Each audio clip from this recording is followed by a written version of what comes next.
इस हौवे से इतना डरने की जरूरत नहीं है। 2014 में 2019 में लोकसभा का चुनाव जीता है इस सरकार ने। ये जो अपने आप को एक नेता कहते हैं, एक आदमी जो हमारे चुने हुए प्रधानमंत्री भी हैं, इन्होंने चुनाव जरूर 2 जीते हैं, भारी बहुमत से जीते हैं, इसमें भी कोई शक की बात नहीं है। पर देश में इलाके, इतने क्षेत्र, इतने संसदीय क्षेत्र हैं जहां इनका अस्तित्व नहीं है, इनका नाम लेवा भी नहीं है। ये भी हम साथियों, मैं आप सबको और खास तौर पर आयोजकों को इस सम्मेलन के लिए बधाई देता हूं। इस सम्मेलन को बधाई इसलिए भी देता हूं कि याद नहीं कब ऐसे सम्मेलन में हिस्सेदारी की थी जिसमें महिलाओं की संख्या ज़्यादा नहीं तो पुरुषों से कम नहीं है। आपको इसलिए भी बधाई देता हूं कि जब से मैं आया हूं और मैंने सुना है, इतने साथियों ने अपनी बात रखी है और माइक पे आकर के चंद मिनटों में अपनी बात कह के यहाँ से चले गए हैं। तो ये भी इस सभा की एक गंभीरता को दिखाता है। माहौल में जो हमारे ऊपर जिम्मेदारी है, उस जिम्मेदारी को भी दिखाता है और एक संकल्प को दिखाता है कि हमें कुछ करना है। यहाँ हम इकट्ठा हुए हैं कुछ करने के लिए और उसके बारे में बात करने के लिए। कोई अपनी भाषण कला का प्रदर्शन करने के लिए यहाँ इकट्ठे नहीं हुए हैं। कितनी हमारे पास जानकारी है, कितने बड़े हम विद्वान हैं, हमने क्या क्या काम किए हैं, इसके बारे में बतलाने के लिए हम यहाँ इकट्ठे नहीं हुए हैं। ये एक साथियों की सभा है, आंदोलनकारियों की सभा है, जो मिल करके कुछ बड़ा करने वाले हैं। ये संकल्प लेने के लिए यहाँ इकट्ठा हुए हैं। कई तैयारी बैठकें इसी जवाहर भवन में भारत जोड़ो अभियान दिल्ली प्रदेश की हुई और उन तैयारी बैठकों का नतीजा आज इस सम्मेलन के रूप में है। आपको जानकारी भी होगी, भारत जोड़ो अभियान तमिलनाडु में बन चुका है। भारत जोड़ो अभियान पश्चिम के गुजरात और महाराष्ट्र में भी बन चुका है और 24 तारीख को, जिसमें योगेंद्र जी जाएंगे, भारत जोड़ो अभियान पूरब के असम में भी बन जाएगा। बना हुआ है, एक सम्मेलन करके उसका विधिवत गठन हो जाएगा 24 तारीख को। हर रोज, हर 2 दिन पे, 4 दिन पे, 5 दिन पर या तो इकाई का गठन होता है या उसकी गतिविधियां तेज होती हैं, उसके सम्मेलन होते हैं। दिल्ली में विजय महाजन जी बहुत विस्तार में हमको बता गए हैं कि हमारी न्यूनतम गतिविधि क्या होनी चाहिए, जो हम में से हर कोई कर सकता है। जितनी भी गतिविधि उन्होंने बताई होगी, उसमें से कोई भी गतिविधि ऐसी नहीं है जो कोई भी सामान्य से सामान्य नागरिक ना कर सकता। और वो बहुत सामान्य दिखने वाली गतिविधियां अगर हम बहुत सारे साथी मिलके करेंगे तो उसकी कारगरता के बारे में भी वो बता गए हैं कि कैसे चुनाव में फैसला बहुत कम वोटों के अंतर से होता है और थोड़ा सा भी वोट का फर्क अगर आप पैदा कर देते हैं, जो आप कर सकते हैं, तो आप एक बहुत बड़ी लड़ाई में एक बहुत बड़ा योगदान देंगे। तो हम छोटे छोटे काम क्या कर सकते हैं, खुद क्या कर सकते हैं, इसके ऊपर अगर ध्यान देंगे और इस चर्चा से बचेंगे कि दूसरों को क्या करना चाहिए, जिसको हम जानते हैं उसको क्या करना चाहिए, अगर इस चर्चा से बचेंगे तो हम काफी काम कर पाएंगे। दो बातें और उसके बाद मैं अपनी बात खत्म कर दूंगा। एक तो ये कि जो चर्चा हम यहां कर रहे हैं, तानाशाही है, अघोषित इमरजेंसी है, अत्याचार है, अन्याय है, ये सब बातें ठीक है, इसमें से एक भी बात गलत नहीं है। पर क्या यही बात हम इस हॉल से निकल करके जो हमारी बैठकें होंगी, जो हमारा संवाद होगा समाज के साथ, उसमें क्या केवल हम यही बातें करेंगे? अगर केवल यही बातें करेंगे तो हमें दिक्कत आएगी। ये एक राजनीतिक कार्यकर्ताओं की भाषा है। आज हम एक पक्ष में खड़े हैं, एक खास किस्म की भाषा का इस्तेमाल कर रहे हैं। ये हमारी सैद्धांतिक निष्ठा का भी सवाल हो सकता है।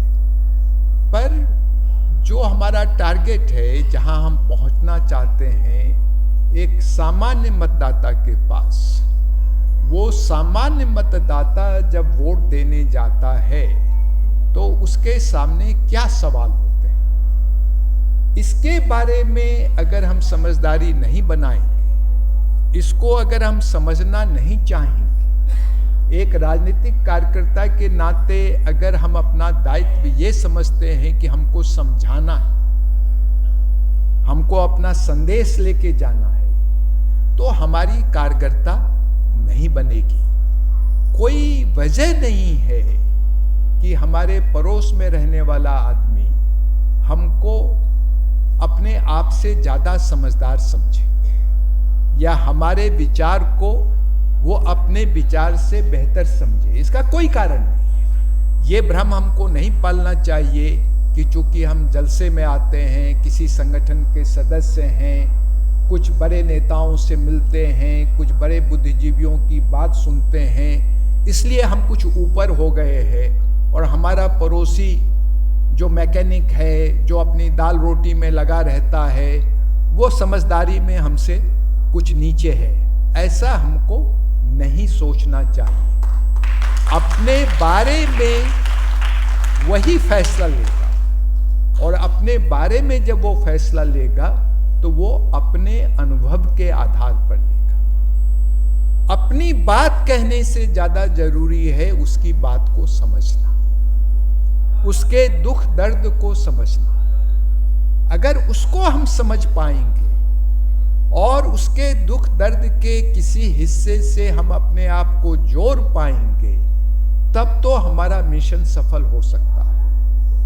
अगर हम वो नहीं कर पाएंगे तो अपनी बात हम कितने भी बेहतर ढंग से कहें, अपने जैसे कितने भी साथियों को इकट्ठा कर लें, यहाँ कुछ 100 साथी बैठे हैं, अगर हर वार्ड में जाएंगे, हो सकता है दिल्ली राज्य में 50,000 1 लाख साथी हम इकट्ठा कर लें जो यही बात करेंगे, पर दिल्ली में 1.5 करोड़ वो लोग वोट देंगे। 1-1.5 लाख वो लोग वोट नहीं देंगे, 1.5 करोड़ लोग वोट देंगे। उन 1.5 करोड़ लोगों की मन की भावना को समझना और उनकी भावना से अपने आप को जोड़ना, ये हमारा काम है। विचार के स्तर पे भी, बातचीत के स्तर पे भी, भाषा की दृष्टि से भी इसके बारे में गंभीरता से सोचें। और दूसरी बात, ये लड़ाई है एक राजनीतिक कार्यकर्ता के लिए, हमारी समझ के हिसाब से ये देश को बचाने की लड़ाई है, समाज को बचाने की लड़ाई है, सभ्यता और संस्कृति को बचाने की लड़ाई है। यहाँ जो नारा भी लगा, इस संविधान को बचाने की लड़ाई। ये संविधान हमको अधिकार भी देता है, आजादी का अधिकार देता है, गरिमा का, डिग्निटी का भी अधिकार देता है, हमारे विकास की संभावनाओं का भी दस्तावेज है। ये सब बातें ठीक है और इस लड़ाई को हमें लड़ना है, पूरी ताकत के साथ लड़ना है और इस लड़ाई को हम लड़ भी रहे हैं। पर कुछ माहौल ऐसा है जिसमें कई बार हम लड़ाई तो लड़ रहे होते हैं, पर हमें लगता है कि हम इस लड़ाई को जीत नहीं सकते। लड़ाई तो हमको लड़नी है, लेकिन हम दुश्मन की ताकत को बहुत ज्यादा आंकते हैं, हमेशा डरे रहते हैं।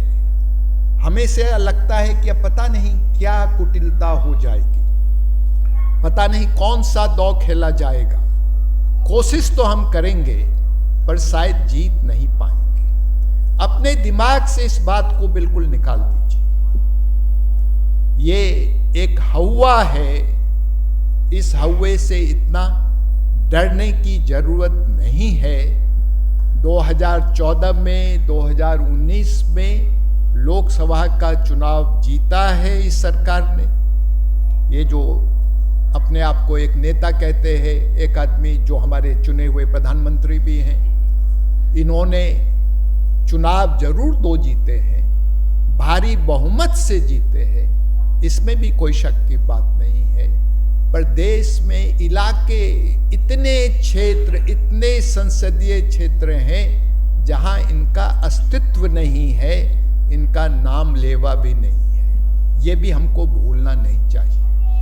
हमको ये भी भूलना नहीं चाहिए कि 14 से लेके अभी तक जितने चुनाव हुए हैं, उन सभी चुनावों की अगर मतों की गिनती करेंगे लोकसभा और विधानसभा की, तो इनके खिलाफ बहुत ज्यादा वोट पड़े हैं इनके समर्थन में पड़े वोटों की तुलना में।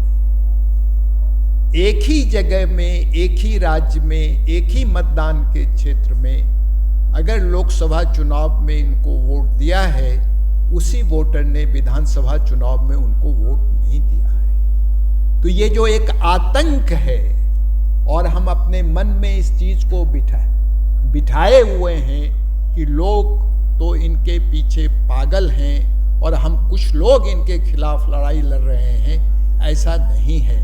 बार बार बहुमत ने इनके खिलाफ वोट दिया है। ये भी सच है कि लोकसभा में 2 बार इनको वोट मिला है, बहुमत का इनके पास मेजॉरिटी ऑफ सीट्स हैं, लेकिन ये कोई स्थायी मतदाता नहीं है। एक चुनाव में वोट देते हैं, दूसरे चुनाव में वोट नहीं देते हैं। इस बात को हमें समझना चाहिए। उस वोटर से हमें उलझने की जरूरत नहीं है, उस वोटर से हमें नफरत करने की जरूरत नहीं है, हमें उस वोटर को समझने की जरूरत है। और ये अगर हम समझेंगे कि क्यों लोकसभा में चुनाव वोट दिया और क्यों विधानसभा में वोट नहीं दिया, तो हमको ये बात समझ में आ जाएगी कि हमको वोटर से क्या बात करनी है, वोटर से क्या संवाद करना है, कौन से मुद्दे हैं जो इस लड़ाई में ज़्यादा कारगर होंगे, कौन से हथियार हैं जो ज़्यादा धारदार होंगे। इसलिए केवल संकल्प नहीं, उत्साह के साथ